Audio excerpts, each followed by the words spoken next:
सुन नाज़रीन, प्रोग्राम आज की बात के साथ मैं हूं इम्तियाज मीर। मुल्क की सूरत हाल आपके सामने है। आज पीडीएम के सभी रहनुमा ने कह दिया कि हम ये तीन बेंच यानी कि तीन चीफ जस्टिस जो बेंच बनी हुई है इसका हम हिस्सा नहीं बनेंगे। एक तो हम इसका बाइकआउट करते हैं और दूसरा इनका कोई फैसला भी कबूल नहीं होगा। यानी कि फुल बेंच बनना चाहिए, फुल कोर्ट होना चाहिए। आज ये पीडीएम की जो सब सियासी जमातें, जिसमें नवाज शरीफ साहब भी वीडियो लिंक के जरिए थे, उन्होंने भी इसको मना कर दिया। एक पोलराइजेशन है सियासत के अंदर। और इमरान खान ने आज फिर एक दो बड़े अहम इल्ज़ामात लगाए हैं साबिक आर्मी चीफ के ऊपर, बाजवा साहब के ऊपर, के वो चाहते थे कि इंडिया के साथ ताल्लुकात बेहतर हो और मेरे इसी के ऊपर उनसे जो है ना ताल्लुकात ख़राब हुए। इमरान खान ने इतने यू टर्न्स लिए हैं, कभी साजिश अमेरिका से, कभी यहाँ के एंडर्स, फिर मेरे ताल्लुकात ख़राब, फिर हुकूमत। बाजवा साहब जो थे 4 साल, उन्होंने बड़ी सपोर्ट की है उस गवर्नमेंट की, तहरीक इंसाफ गवर्नमेंट की। मैशियत भी बेहतर नहीं है। सियासत के अंदर आज इमरान खान ने कहा, जिस तरह कल भी कहा था, आज भी उन्होंने कहा कि हम बात करने के लिए तैयार हैं, लेकिन हम बात करेंगे इलेक्शन के ऊपर, हम बात करेंगे आइन और कानून की, हम बात करेंगे। और जिस तरह शहबाज शरीफ खान ने कहा था माइनस इमरान खान, बात हो सकती है। इसी के साथ दीजिए ब्रेक का टाइम हो गया, ब्रेक के बाद आते हैं डिस्कशंस को आगे बढ़ाते हैं। वेलकम बैक नाज़रीन। मुझे स्टूडियो में ज्वाइन किया है एकेडमिक हैं, कॉलमनिस्ट हैं, ज़ेने सुमरो कानूनदान हैं, तज्जिया निगार हैं, स्टूडियो में है मेरे साथ। मैं आपको वेलकम करता हूं अपने शो में। मुझे टेलीफोन लाइन पे ज्वाइन किया है जयप्रकाश लोहाना साहब, एमएनए रह चुके हैं, पीटीआई से उनका तारुक है, मिनॉरिटी विंग पाकिस्तान के प्रेसिडेंट हैं। मैं आपको वेलकम करता हूं अपने शो में। एडवोकेट साहब, आप किस तरह आप देख रहे हैं ये जो पोलराइजेशन नजर आ रही है जुडिशरी के अंदर? कुछ जजेस जो हैं उनके स्टेटमेंट्स आपके सामने हैं। कुछ कह रहे हैं कि सोमोटो बड़ा ज़बरदस्त होता है, और सोमोटो उस दौर में भी लिया गया जब आपको वोट ऑफ नो कॉन्फिडेंस हुआ था, उस टाइम भी लिया गया। ये बेड और गुड का जो सोमोटो, ये क्या है? इसके ऊपर इतनी पोलराइजेशन क्यों? साहब, पहले तो पोलराइजेशन की बात करें कि जजेस में इतना डिफरेंस ऑफ ओपिनियन क्यों है और इतना इख्तिलाफ, कि पहले वो चेंबर्स के अंदर तक होता था, उसके बाद अब वो कोर्ट में आ गया, ओपन कोर्ट में, ना सिर्फ कोर्ट में बल्कि ऑर्डर्स तक में नज़र आना शुरू हो गया। आप अगर देखें हमारी सुप्रीम कोर्ट की तारीख रीसेंट पास से हम उठाएं, तो क्या ये इस वक्त सच किसी से छुपा हुआ है कि काजी फैज़ साहब के खिलाफ रेफरेंस किन जर्नलों ने बनवाया था और वो रेफरेंस किन के कहने में फ़ाइल हुआ, और किस तरह कोर्ट को मैनेज किया गया, कुछ चंद ग्रुप ऑफ जजेस को मैनेज किया गया कि वो रेफरेंस पे फैसला करें और काजी फैज़ साहब को रिमूव करें जुडिशरी से, और वो रेफरेंस किसको नाराज़ किया गया तो ये रेफरेंस फ़ाइल हुआ। फैज़ाबाद वाले धरने की जजमेंट सबको पता है।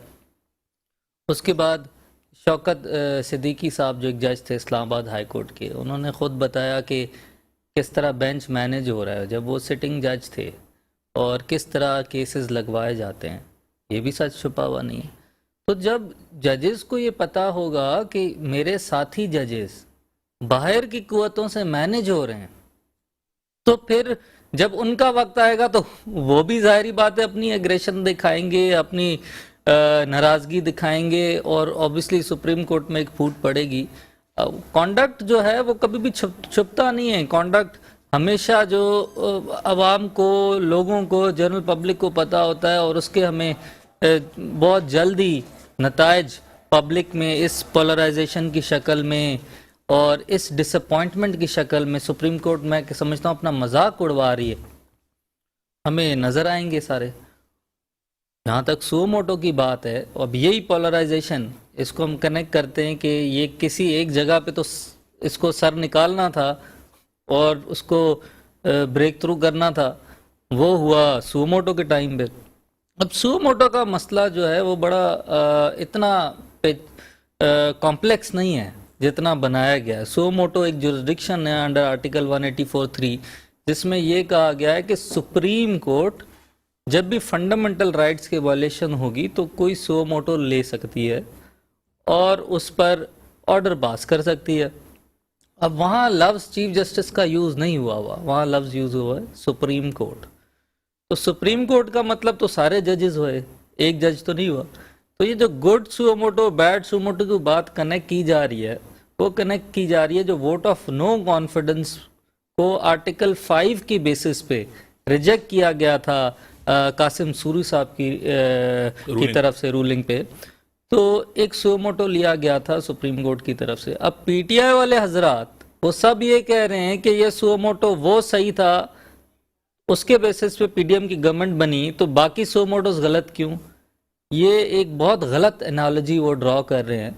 इसका कोई ताल्लुक इन प्रोसीडिंग से नहीं है। उस सुमोटो के बाद जो सुमोटो लिए गए उनसे कोई ताल्लुक नहीं है। उस सुमोटो की नेचर में आपको बताऊं, वो सुमोटो 12 सुप्रीम कोर्ट के जजेस ने रिकमेंड किया था, और ये बात उस ऑर्डर में लिखी हुई है कि मीटिंग चीफ जस्टिस पाकिस्तान के घर पे हुई थी जिस रात को वोट ऑफ नो कॉन्फिडेंस था।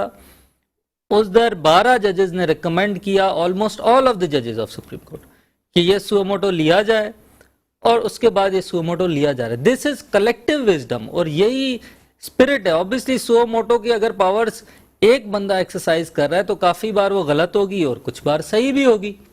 इधर तो एक बंदे ने एक्सरसाइज नहीं की, इधर तो सबकी रिकमेंडेशन पे एक्सरसाइज हुई है, और उसके बाद वो सुमोटो लिया गया। और मैं ये समझता हूं कि तारीख का एक बहुत बड़ा सवालिया निशान होता सुप्रीम कोर्ट के ऊपर अगर वो सुमोटो ना लिया जाता।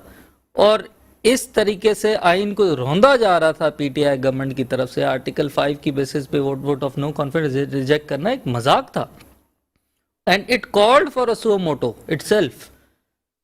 तो जब वो ले लिया तो उसकी एनालॉजी आप ड्रॉ कर रहे हैं अभी वाले सुमोटो से, जो एक जज ने ले लिया सर्विस मैटर पे, वो डोगर साहब सीसीपी लाहौर साहब की सीसीपी लाहौर की सर्विस इशू था जो अपॉइंटमेंट का, उस पे एक सुप्रीम कोर्ट में मैटर चल रहा है, और एजाज उल हसन साहब और एक और जज बोलते हैं अच्छा ये तो इलेक्शन से रिलेटेड लग रहा है हमें, तो चीफ जस्टिस को रिकमेंड कर दिया कि आप सुमोटो ले लें। तो ये उस प्रोसीडिंग का ना इलेक्शन से ताल्लुक, ना ही उस प्रोसीडिंग का कोई आउटकम हो सकता था इलेक्शन के ऊपर, लेकिन फिर भी लिया गया। और उसके बाद इन्हीं जजेस ने बैठ के, 2-3 जजेस ने बैठ के आर्टिकल 63A की इंटरप्रिटेशन की। वो तो सबसे बड़ा मैं समझता हूं एक पीटीआई के लिए टर्निंग पॉइंट था, और पीडीएम के लिए भी, जब आर्टिकल 63A को मिस इंटरप्रेट किया गया, सुप्रीम कोर्ट ने आइन को रीराइट किया। उधर क्लियरली लिखा हुआ है आइन में कि वो वोट्स जो डिफेक्टेड मेंबरान के वोट्स होंगे वो वोट्स काउंट होंगे, लेकिन उन्होंने ये कहा कि आइन की रूह ये कहती है कि वो वोट्स काउंट नहीं होने चाहिए क्योंकि पार्टी लीडर की डायरेक्शन के खिलाफ है। अब अगर ऐसी बात है तो आइन में सीक्रेट बैलेट क्यों है? सीक्रेट बैलेट में इजाजत, मतलब आइन आपको किसी न किसी सूरत में किसी और जगह इजाजत दे रहा है कि अब अपनी राय का इस्तेमाल करें, इजहार करें अंडर अ सीक्रेट बैलेट। मतलब आप ये रूल आउट नहीं कर सकते कि पार्टी डायरेक्शन के खिलाफ वोट जो है हमेशा अनकॉन्स्टिट्यूशनल होगा। सही सही। मुझे ज्वाइन किया है, कुछ टाइम लेट हो गई अपना उज़्मा कामरान साहिबा, जीडीए की रहनुमा, सीनियर रहनुमा, मैं आपको वेलकम करता हूं अपने शो में। जैसा मैं आपकी तरफ आऊंगा, जिस तरह आज आपको पता है कि पीडीएम ने भी सुप्रीम कोर्ट की 3 रुकनी बेंच का एक बाइकआउट किया है, खान साहब ने भी ये ऐलान किया है अगर इलेक्शन नहीं होते तो हम भी एक तहरीक चलाएंगे, सड़कों पे होंगे, क्या कहेंगे? मेहरबानी इंटर भाई, अभी मैं आवाज आ रही है? थोड़ी बहुत आ रही है, लेकिन आपको मुझे आवाज आ रही है? आवाज आ रही है, हाँ। क्या कहेंगे जय साहब इसके ऊपर? अभी आपके पास स्टूडियो में हमारे एक दोस्त वकील बैठे हुए, मैंने उसकी बातें सुन रहा था। अब मुझे नहीं पता उसका पार्टी से तो किसी से ताल्लुक है या वो न्यूट्रल तजिया कर रहे हैं, नहीं है, लेकिन मैंने बातें उसकी सुनी है। अगर पार्टी से किसी का ताल्लुक है, नोम से या पीटीएम से, तो फिर सही बातें कर रहा है, अपने हिसाब से पार्टी से डिफरेंट कर रहा है। लेकिन बात सिंपल है, मैं अगर सुमोटो जो लिया गया था चीफ जस्टिस ने उस वक्त कासिम सूरी की जो जजमेंट, जो रूलिंग के ऊपर, उस पर जो फैसला भी आया, सुमोटो हुआ, फैसला हुआ, हमने सुप्रीम कोर्ट का फैसला माना, हमने कोई सुप्रीम कोर्ट की जजमेंट के ऊपर कोई हमने एहतजाज नहीं किया। हमने कहीं ये नहीं बोला कि ये सुप्रीम कोर्ट का फैसला हम नहीं मानते। हमने वो फैसला माना और हमने उस पर आगे अमल किया। अब मुझे बताएं, सो मोटो अगर वो सही था या बेड था, वो एक अलग किस्सा है, ठीक है ना। लेकिन आज जो सो मोटो लिया गया है, मुझे बताओ, सो मोटो लिया गया या एक जजमेंट थी डोगर की अपॉइंटमेंट के ऊपर जस्ट एजाज उसने बात निकाली, उससे सो मोटो हुआ। लेकिन एक तो बात सिंपल तो है ना कि मुल्क में पंजाब और केपीके की असेंबली एक आइन एक कानून के मुताबिक टूटी, इसमें तो कोई शक तो नहीं है ना। और मेरे वकील साहब ये भी बताएं कि अगर 90 डेज में इलेक्शन तो होने हैं ना, जो अगर असेंबली आइन के हिसाब से टूटती है और गवर्नर एक नई केयर ऑफ हुकूमत अपॉइंट होती है, तो मतलब कि हुकूमत के पास नई केयर टेकर बनाने का पावर था, और लेकिन उनको इलेक्शन डेट देने का पावर नहीं था गवर्नर के पास। चलो, गवर्नर ने अपना फर्ज नहीं निभाया, लेकिन सो मोटो जो सुप्रीम कोर्ट ने लिया है वो आईनी तो है, इलेक्शन तो होने हैं। अगर मैं थोड़ी देर के ये समझो कि बकौल आपके वकील साहब बोले भाई केस हाई कोर्ट में चल रहा था, जिस तरह जस्टिस मंसूर अली शाह ने बोला हाई कोर्ट में चल रहा था, जुडिशन सुप्रीम कोर्ट की नहीं थी। अगर वो हाई कोर्ट में फर्ज करो या हाई कोर्ट में फैसला हक में आता या मुखालफ में आता, तो भी सुप्रीम कोर्ट में आना था ना। तो जो भी सुप्रीम कोर्ट ने आना था, उसके बाद ये तो फैसला आईनी सबने करना। मैं तो जाती तौर पे सच्ची बात पूछे, मैं अगर राया तो मैं तो चीफ जस्टिस साहब को फुल कोर्ट बना देनी चाहिए। इससे पता क्या, वो जजेस जो आइन के साथ खड़े नहीं होंगे, कम से कम एक्सपोज तो होंगे, चाहे कोई जजेस हो। मुझे पता, मुझे इससे कोई डर नहीं है। बाकी वो वकील जिन पे पीडीएम रिलाय कर रही है, और पीडीएम ये समझ रही है कि ये वकील नूर के साथ खड़े हैं, ये एंटी चीफ जस्टिस खड़े हैं, मेरे लिए सारे जजेस बराबर हैं। मैं तो बोलता हूँ जितने भी जजेस हैं, ये चीफ जस्टिस, ये सुप्रीम कोर्ट जजेस हैं, न कोई नून लीग के जजेस हैं, न पीटीआई के जजेस हैं। इनको वो केस वो फैसला करना चाहिए जो आइन और कानून बोलता हो। मुझे बताओ, आइन ये नहीं बोलता है कि 90 में इलेक्शन होने चाहिए। मुझे ये बताया कि अगर इलेक्शन कमिश्नर के पास, इलेक्शन कमिश्नर ने बोला मेरे पास अथॉरिटी नहीं डेट देने की। जब सुप्रीम कोर्ट ने फैसला किया कि भाई सदर डेट देगा, जब सदर ने डेट दे दी, फिर इलेक्शन कमीशन के पास जब डेट देने का इख्तियार नहीं था, तो 8 अक्टूबर दोबारा कैसे दे दी? किससे पूछ के 8 अक्टूबर की डेट दी? क्या उसने डेट जब दी दोबारा सदर साहब से रब्ता किया? क्या इलेक्शन कमीशन को दोबारा सुप्रीम कोर्ट नहीं जाना चाहिए था कि वो इदारे हमारी सपोर्ट नहीं कर रहे हैं? तो बात तो देखो, बात मैं सो मोटो की बात ही नहीं कर रहा हूँ, मैं बात कर रहा हूँ आइन और कानून। मैंने कोई लॉ नहीं पढ़ी हुई है, लेकिन एक पॉलिटिकल वर्कर के नाते हम जो टीवी में सुन रहे हैं, जो कानून थोड़ा बहुत समझते हैं, कि तो सिंपल बात है, 90 रोज में इलेक्शन होने हैं। अगर 90 रोज में इलेक्शन नहीं होता है, मुझे बताओ, नवाज शरीफ कल बैठ के लंदन से बैठ के बोलता है 3 रुकनी की हम जो जजमेंट है हम नहीं मानेंगे। क्यों नहीं मानेंगे? यही तो 5 जजेस कौन थे जिन्होंने जो कासिम सूरी की सो मोटो लिया था? उस वक्त आपको चीफ जस्टिस अच्छा लग रहा था। मुझे ये बताएं, यूसुफ गिलानी जब नायल हुआ था, उस वक्त उसकी केस की नायली की, यही आपको नवाज शरीफ की स्टेटमेंट सुन लें, यही शहबाज शरीफ की स्टेटमेंट सुन लें।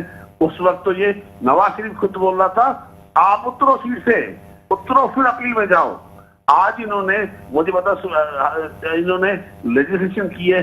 मुझे बताओ, एक केस यूसुफ गिलानी को फिर राइट दिया जा रहा है कि आप दोबारा अपने केस की अपील कर सकते हो। मुझे बताओ, मुझे बताओ, नहीं मैं मुकम्मल होने दो। मुझे असेंबली देखो, अगर कौमी असेंबली किसी जात के लिए नहीं इस्तेमाल होती है, यहाँ लेजिस्लेशन हो रही है पर्सनल इंटरेस्ट के तौर पे। आज मुझे बताओ, इन 11 महीने में होना क्या चाहिए था? इन 11 महीने में आवाम के लिए मुझे आज टीवी पे आप मेरे से ये सवाल कर रहे हो कि भाई रमजान का महीना है, लोगों को, कल आपने देखा कराची में कितने लोग मरे हैं सिर्फ आटा बांटने में आए। कोई मुझे बताओ, कोई बात हो रही है? आप मेरे से लोगों को इसके पीछे लगाया हुआ है इलेक्शन के चक्कर में। मुझे बताओ, आज जो पाकिस्तान में हो रहा है, अगर ये इलेक्शन नहीं होते हैं, मैं आपको बता दूं, ये मैं बोलता हूँ, पाकिस्तान से बड़ी दुश्मनी हो रही है। ये इलेक्शन होना इमरान खान के मफाद में नहीं है, इलेक्शन होना पाकिस्तान के मफाद की बात है। आज मुझे पता, कल नवाज शरीफ ने स्टेटमेंट दी, अगर कल सुप्रीम कोर्ट का फैसला अगर हमारे खिलाफ आया तो डॉलर 500 रुपए का हो जाएगा। क्या एक हुकूमत जमायत जो मुल्क में हुक्मरानी कर रही हो, इस तरह की स्टेटमेंट बनती है नवाज शरीफ के ऊपर कि आपसे इकोनॉमी सुधरती नहीं है, लेकिन आपने इकोनॉमी का बेड़ा गर्क किया हुआ है।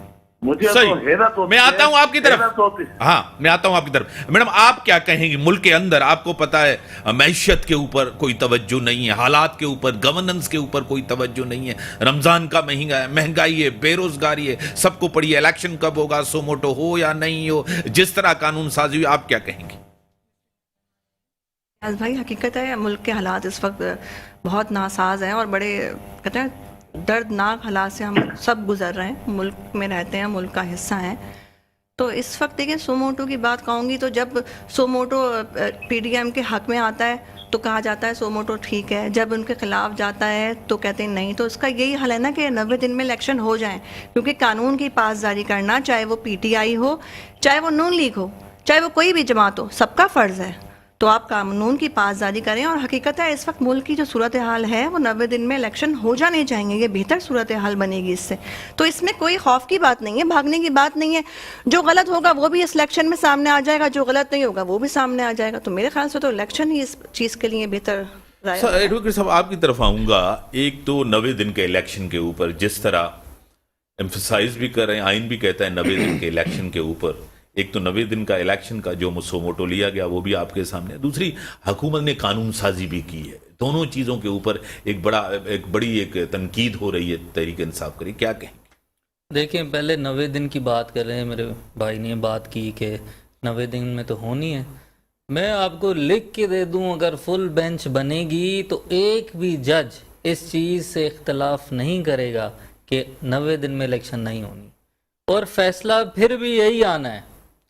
लेकिन बात यह है कि आप आर्टिकल्स की पिक एंड चूज और आइन और कानून की रूह की बात तब क्यों करते हैं जब आइन आपके फेवर में है।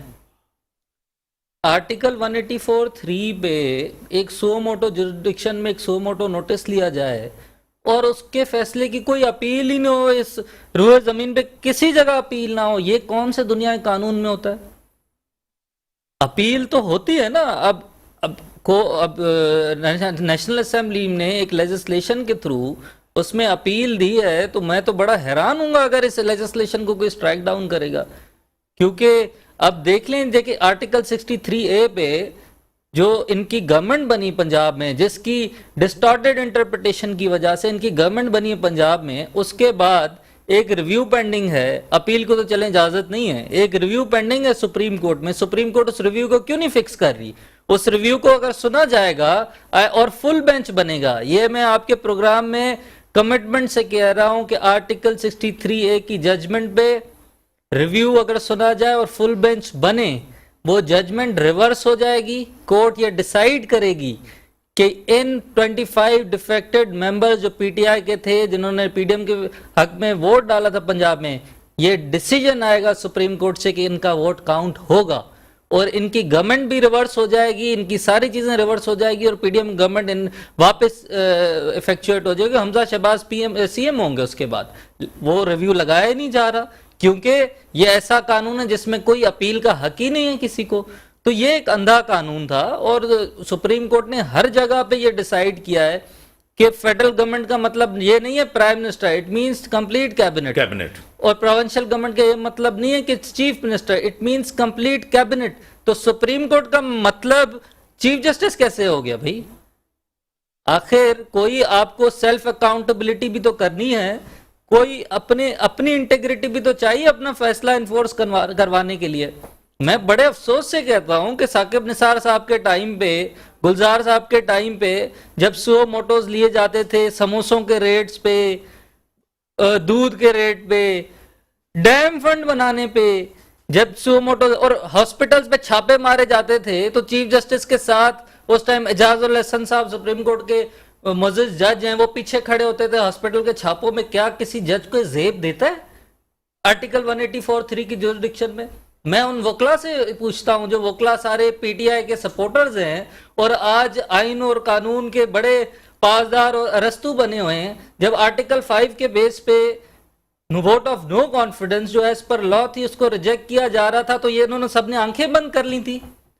मैं ये तो नहीं कह सकता इन्होंने ही मशवरा दिया होगा खान साहब को कि ये कर दें फिर देखते हैं क्या होता है। मैं तो यही समझ रहा हूँ वकला ने नहीं दिया होगा, लेकिन इनका फर्ज तो था। अली जफर साहब सुप्रीम कोर्ट में आज हेयरिंग्स कर रहे हैं कि आइन की बात कर रहे हैं, उस दिन सेनेट में स्पीच आइन की बात, आइन को अपहोल्ड किया जाए, तो तब ये किधर थे सब? और आज जब फैसला, और ऑब्वियसली जो बीमारियां पैदा की गई हैं पीटीआई की तरफ से, मैं तो हमेशा यही समझता हूं आज इनको उन्हीं चीजों की सजा मिल रही है। 2018 में इनकी गवर्नमेंट कैसे आई, बच्चे बच्चे को इस मुल्क में पता है। तो जब आप एक गलत काम खुद करेंगे तो what goes around comes around, ये दुनिया का असूल है।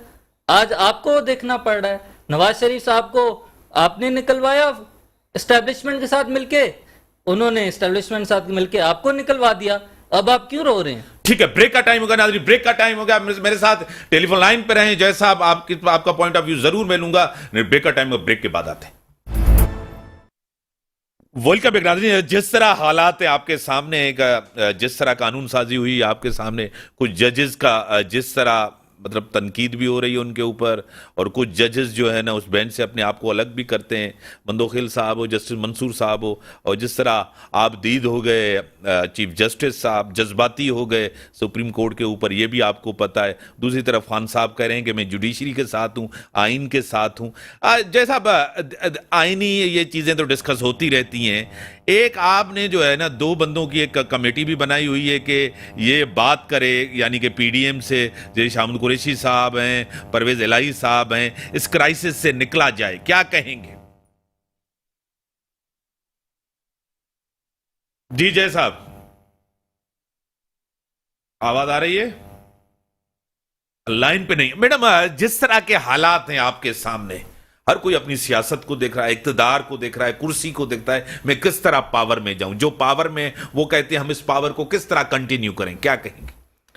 देखिए, हकीकत है, आपने ये बात बिल्कुल सही कही कि हर इस वक्त सियासतदान जो है वो अपनी सियासत चमकाने में लगा हुआ है। मुल्क का कोई नहीं सोच रहा। क्यों? क्योंकि हमारे मुल्क में लीडरशिप रही नहीं, हमारे मुल्क में लीडर रहे नहीं। और जब मुल्क में लीडर ना हो या फिर कोई एक मुत्तहद हो के कोई डिसीजन ना लिया जाए और हर कोई इक़्तिदार की आग में अपने आप को आगे दौड़ने की कोशिश में लगा हुआ हो, तो मुल्क का यही हाल होता है जो हो रहा है। इस वक्त कोई इदारा जो है वो बाखूबी अपना कोई काम सरअंजाम नहीं दे रहा। कल का एक वाकया आप देख लें, मैं बड़ा उस पर मजम्मत करूंगी उस वाकये पे कि एक बच्चे को शूट किया गया है। 15 साल के बच्चे को किस तरह से गोलियां मार के रोड पे फेंक दिया गया, कोई पुरसाने हाल ही नहीं है। कहीं स्नैचिंग करते हुए आवाम मर रही है, कहीं ऐसे आवाम मर रही है। तो हुक्मरानों को तो यही मैसेज जाता है कि भाई लूटो खाओ और भाग जाओ। ठीक है जय साहब, आपसे अब मैं जरूर इस पे पॉइंट ऑफ व्यू लूंगा कि जिस तरह आप जो है ना बात करना भी चाहते हैं कि जो पीडीएम है उनके साथ बैठ के बात की जाए, आइन के तहत, कानून के तहत, इलेक्शन के हवाले से, शामुल कुरैशी साहब और परवेज इलाही साहब को, चौधरी परवेज इलाही साहब को ये टास्क दिया है वजीर इमरान खान साहब ने। देखें इंतर भाई, देखो मैं बताऊं, पहले मैं भाई का जवाब दे दूं जिसने बात की सोमोटो के ऊपर। या देखो मुझे बताओ आज क्या टाइमिंग थी कि जिस तरह जस्टिस फाइज ईसा ने और जस्टिस अमीन ने आर्टिकल 184(3) का जब दिया judgment, it was not right time. मतलब हर चीज की अहमियत होती है। और ये क्या लेजिस्लेशन जो हुई है, मुझे बताओ आज 1 साल पहले कहाँ थे जब इनको, चलो हुकूमत में 11 महीने तो हुए ना आए हुए, इनको अगर सोमोटो बुरा लग रहा था चीफ जस्टिस का लेना, जिस तरह हमारे वकील साहब के पास बैठे हुए, सुप्रीम कोर्ट की बात है, इसमें सुप्रीम कोर्ट में सारे जजेस, मैं किसी न चीफ जस्टिस को डिफेंड करना चाहता हूँ, ना मैं बाकी जजेस को मतलब उनके खिलाफ बात करना चाहता हूँ, लेकिन हर चीज की एक टाइमिंग की अहमियत होती है। जिस तरीके से जस्टिस फाइज के खिलाफ जो रेफरेंस फाइल हुआ था वापस लेना, मेरे वकील साहब बैठे हुए, उनको पता है ये केस कहाँ से रेफरेंस फाइल हुआ था, ये पूरी दुनिया को पता है। लॉ मिनिस्टर कौन था, और लॉ मिनिस्टर वो किसी नजदीक था, आपको भेजे और पूरी, लेकिन गवर्नमेंट तो आपकी थी, पता है। ठीक है, मैं बताऊँ आपको, यहाँ आज मुझे बताओ जो लेजिस्लेशन हुई है राइट टू अपील में, इस चीज से मुझे कोई लेजिस्लेशन को इनकार नहीं है, कोई बुरी लेजिस्लेशन नहीं है, हर केस का अपील होने का राइट होना चाहिए, मुझे इस चीज से भी। लेकिन क्या आज ये मुझे पता है, कल बिलावल भुट्टो ने भी इस पे जब नवाज शरीफ या जहांगीर तरीन या बाकी मोहसिन दावड़ ने जो इसमें अमेंडमेंट फाइल की थी इसकी ये अपना जो लेजिस्लेशन जमा कराई थी, उस पर भी इतराज था, फिर उसको मैनेज किया गया। लेकिन मुझे कोई इससे कोई कतकला, मुझे कोई इससे इनकार नहीं है, अच्छी लेजिस्लेशन होनी चाहिए, लेकिन एक चीज है टाइमिंग इंपॉर्टेंट होती है। आज फाइज ईसा के खिलाफ रिसर्च लेना, लेजिस्लेशन होना, जस्टिस फाइज ईसा का 184(3) पे जजमेंट देना और बेंच से 9 बेंच से 3 जजेस में, मुझे बताओ कोई चीफ जस्टिस ने कल आइन की बात कर रहा है, कोई गैर। मैं आज भी दावा से बोलता हूँ फुल बेंच, मैं तो पहले दिन से हमारी पार्टी में डिस्कस कर रहा हूँ, फुल बेंच बनना चाहिए, फुल कोर्ट बननी चाहिए। जो वकील, जो जज अगर कोई आइन किसी हटेगा वो खुद एक्सपोज होगा। दूसरी आपने बात की टैक्स के ऊपर, देखो हमने जब हम अपनी 2 असेंबली हमने कुर्बान की है, सही, तो हम इलेक्शन के ऊपर बात करने में हमें कोई एतराज नहीं है। आइन और कानून के दायरे में रहते हुए हमें किसी चीज से भी इनकार नहीं है। आज हमारे असद उमर साहब जमा इस्लामी से बात करने गए हैं, मंसूरा गए हैं, उनकी मुलाकात अमीर जमा इस्लामी से हुई है। आज शाह कुरैशी साहब ने MWM से मुलाकात की है और परवेज़ ने MQM से रब्ता किया है। देखो इस चीज में मेरे पॉलिटिकल पार्टीज में बातचीत होनी चाहिए, लेकिन आइन और कानून। लेकिन आज जो PDM की जमायत जिस तरह आइन की दुश्मन होके खड़ी हुई है, इस तरह आमर भी नहीं करते हैं। सही, मुझे बताओ, आप देखो आपस की बात है, जनरल देखो मेरा आप छोड़ दिए, मेरा किस पार्टी से ताल्लुक है, साईं के किस पार्टी से ताल्लुक है, लेकिन एक आइन का मुल्क के एक किताब के ऊपर चल रहा है, आइन है जो इस मुल्क को चला रहा है। इसमें तो क्या बात, अब वो देखो उन मसला ये है, वो इलेक्शन कराना नहीं चाहते। हकीकत ये है अगर अक्टूबर में इलेक्शन होते हैं ना, तभी हमें इस चीज का इनकार नहीं है। 6 मई कौमी असेंबली का, देखो हमने तो कौमी असेंबली के लिए इलेक्शन होने के लिए सूबाई से असेंबली तोड़ा है ना, तोड़िए ना, वरना सूबाई में तो हम खुद हुकूमत तो कर रहे थे ना, दोनों सूबे हमारी हुकूमत थी। हमने दोनों असेंबली इसीलिए तोड़ी है कि वफाक में इलेक्शन हो। वफाक में मुझे बताओ अब 4 महीने में कौन सा ऐसा मुल्क को और अच्छा करेंगे। मुल्क का बेड़ा गर्क तो इन्होंने कर लिया है। मुझे बताओ लोगों का हाल आप देख रहे हो। मुझे बताओ इम्तियाज मीर साहब, आप बैठे हुए हैं, आप जिस तनख्वाह में काम करें, क्या आपकी तनख्वाह नहीं बढ़ी होगी? मैं मेरा एक ताल्लुक कारोबारी तबके से है, मेरा कारोबार बैठ गया है, तो मैं क्या करूं? मुझे बताओ मैं कैसे अपना घर चलाऊंगा? आप अपना कैसे घर चलाएंगे? जो आपके सामने बैठे वो कैसे घर चलाएंगे? मुल्क का देवाला निकल गया है। मुल्क इस वक्त आप अगर आपने आइन की परवाह नहीं की और बकौल नवाज शरीफ के 500 रुपए का डॉलर हो जाएगा। अब मुझे बताओ मुल्क का हुक्मरान मुल्क का दुश्मन बन जाए तो फिर आप क्या समझते हैं मुल्क का क्या होगा आगे? सही सही। बैरिस्टर साहब, जिस तरह वो कह रहे हैं मुल्क आइन के तहत चलना चाहिए, हम भी कहते हैं, आप भी कहते हैं मुल्क आइन के तहत, यानी कि आज जो है जिस तरह पीडीएम ने सुप्रीम कोर्ट 3 रुकनी बेंच के बाइकआउट का फैसला किया, इसका कुछ इम्पैक्ट पड़ेगा? सर इम्पैक्ट तो इन्होंने पहले बोला मुल्क का दिवालिया निकल गया है। आप इनसे ये तो पूछें कि ये साइफर की कहानी थी, अब उससे यूटर्न क्यों ले लिया है? तो साइफर की कहानी पे एक पूरा इन्होंने सुपर स्ट्रक्चर खड़ा किया और खान साहब की अपनी ऑडियो लीक है, इस पर हमने सिर्फ खेलना है। तो ये इंस्टेबिलिटी तो वहाँ से शुरू हुई। पहले तो सुप्रीम कोर्ट ने जो उनको डायरेक्शन दी थी नो कॉन्फिडेंस पे वोट लें, वो भी नहीं लिया, देन साइफर पे खेला, देन सारी चीज़ें, मतलब सारा आप कनेक्ट करेंगे तो शुरू तो इनके यहाँ से हो रहा है। एंड देन एक और वजह इंस्टेबिलिटी की कि 2 सूबों की प्रोविंशियल असेंबलीज आप डिसॉल्व कर रहे हैं इसलिए कि गवर्नमेंट पे प्रेशर पड़े और फेडरल गवर्नमेंट इलेक्शन अनाउंस कर दे नेशनल असेंबली की। Is this a reason? 27 फरवरी के ऑर्डर में मोजेज जज साहिबान ने डिसेंटिंग नोट दिया है कि हमने वो रिव्यू भी देखना है और इस चीज़ को भी देखना है कि क्या इस तरीके से डिसोल्यूशन एक इलेक्टेड असेंबली की अलाउ की जा सकती है। मेरी नज़र में तो ये एक कोई रीज़न ही नहीं है जिसकी बेसिस पे तो आप सियासत कर रहे हैं, ऊपर से डिसॉल्व करने के फौरन बात कर रहे हैं, इलेक्शंस कर रहे हैं, तो भाई डिसॉल्व क्यों की थी? हर चीज़ आइन और कानून ब्लैक एंड वाइट में तो नहीं लिखी होती ना, कुछ आपका कुछ अपने मॉरल्स होते हैं, कुछ समझ होती है, कुछ फहम होती है, उस सबको सामने रख के चलना पड़ता है।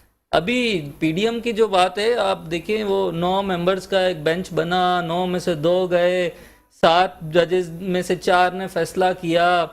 चीफ जस्टिस साहब को तो मैं तो समझ रहा हूँ जो मेजॉरिटी ऑफ जजेस का विजडम है वो लेके कहना चाहिए 4-3 का फैसला है।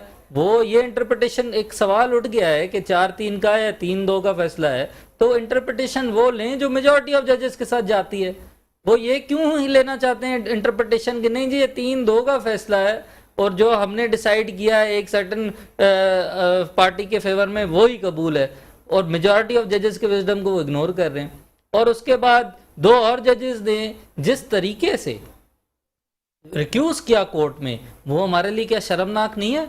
क्या ये तारीख में नहीं लिखा जाएगा आज के बाद कि जिस तरीके से जो हमारे मंदोखेल साहब हैं उन्होंने कहा कि मुझे तो सुनने बोलने की इजाज़त भी नहीं दी जा रही। तो बात यह है कि ऑब्वियसली जब ये मामलात होंगे और जाके 3 जजेस बच जाएंगे जो एक सर्टन क्लब के जजेस हैं, तो पीडीएम से यही जवाब आना था, उन्होंने कोई मिठाइयां थोड़ी बांटनी है आपके फैसले के ऊपर। ठीक है, बड़ी मेहरबानी आपकी मैडम, आपकी जय साहब, आपकी जो मुल्क की सूरत हाल है वो आपके सामने है। अब फुल कोर्ट बनना चाहिए, फुल बेंच बनना चाहिए। तो 3 रुकनी बेंच का बाइकआउट किया है पीडीएम ने। इमरान खान ने कहा कि अगर इलेक्शन 90 दिन के अंदर नहीं होते तो मैं सड़कों पे हूंगा। इसी के साथ ही इजाज़त, अल्लाह हाफिज।